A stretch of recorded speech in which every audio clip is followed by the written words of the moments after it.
Захотела купить этот регион.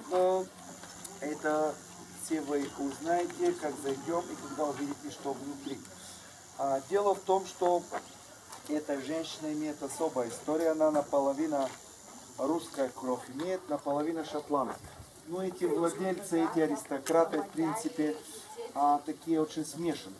Не удивляйтесь на это. И вот она уже в юной возрасте, но для принцессы же не такая юная, вышла замужем для румынского престолонаследника Фердинанда, который потом стал королем. Дело в том, что Великобритания и Румыния хотели поближе свои отношения перед Первой мировой войной, поэтому... как? И, конечно, поэтому этот династический брак был выгодным.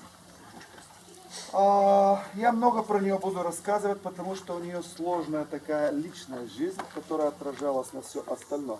Просто намечаю, что в 1924 году начали создавать ее здесь. Значит, здесь два входа. Главный, через которого входили эти официальные лица, она здесь принимала очень много гостей, устраивала балы, увидим, где это делалось. И здесь задний вход, через которого заходили более близкие люди. Примерно там увидим райский сад, где шли разные политические переговоры, личные интимные встречи. Поэтому это специальный вход. Мы оттуда и зайдем, где поставлена плитя с надпись «Дак Йорданов». Это тот человек, который в 50-х годов решил, что этот старый дворцовый комплекс должен стать ботанический сад. Поэтому, если заметили, две кассы. Это любопытный такой прикол. Сейчас это место, ради того, что здесь история есть, под распорядительством Министерства культуры.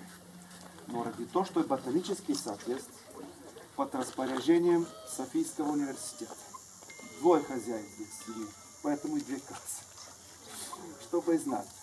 На самом деле, после Второй мировой, когда свергли монархии, у нас и у всех балканских странах, все вспомины о монархии надо было забыть, поэтому меняли. А дворцовый комплекс стал ботанический сад. От дворца в Софии сделали художественную галерею. И так далее. И в Синоград стала правительственная резиденция. Мы сейчас зайдем и начнем наше путешествие и сказка про принцессу Марию. Значит, отсюда сначала там по традиции встречают вас с хлебом и солем, такая старинная традиция. Делают вам такая портретная фотография, потом на выходе здесь где оранжевая.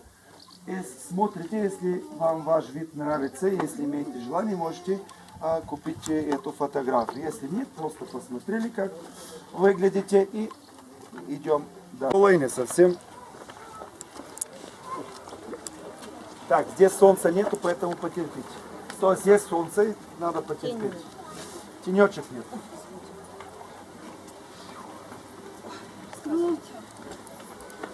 Ну, обещал 30 секунд.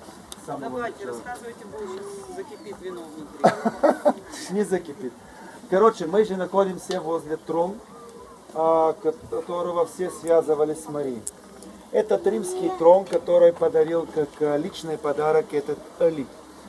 Рассказывает, что она, в принципе, имела традиции, когда приплывали здесь какие-то корабли, командный состав, она приглашала себе в гости этот дом. Это ее Пикардилби, главная королевская резиденция. Значит, там принц отдыхал, здесь королева и муж Фердинанд пока был живой. Но и она здесь от этого трона, который поставлен по-особому. Если сядете и смотрите прямо, он так поставлен, что та символичная линия глаз прямо до самого Стамбуля. Так сделано. Потому что этот Али всегда оттуда появлялся на своего корабля. Он же был такой корабль для развлечения, поэтому с парусами был. Конечно, не такой торговый корабль. И она всегда ждала его отсюда, поэтому заказала, что возле ее резиденции построили эту башню, как у мечети. Здесь мечети нету, но зато та башня типа напоминает Али, когда он появится издалека, чтобы видел и знал, что Мария ждет его.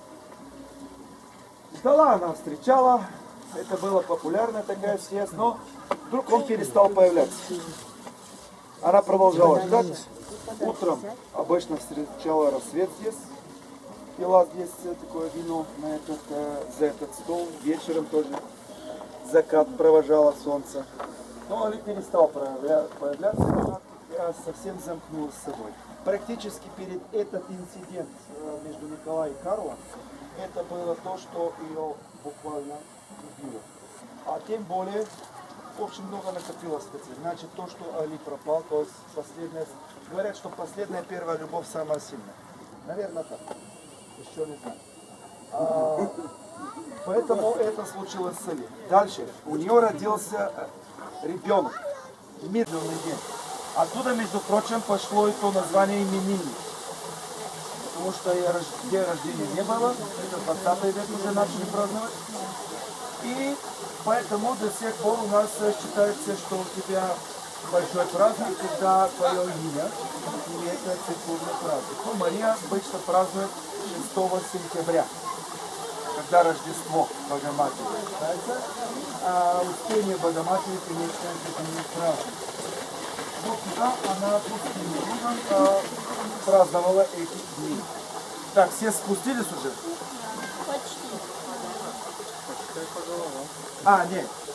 Здесь не посчитывают, это невозможно и обидно посчитывать. Увидели, где выйдем, увидели, где ресторан. Ну, кто-то потеряется, все-таки доберется до ресторана, я в этом уверен.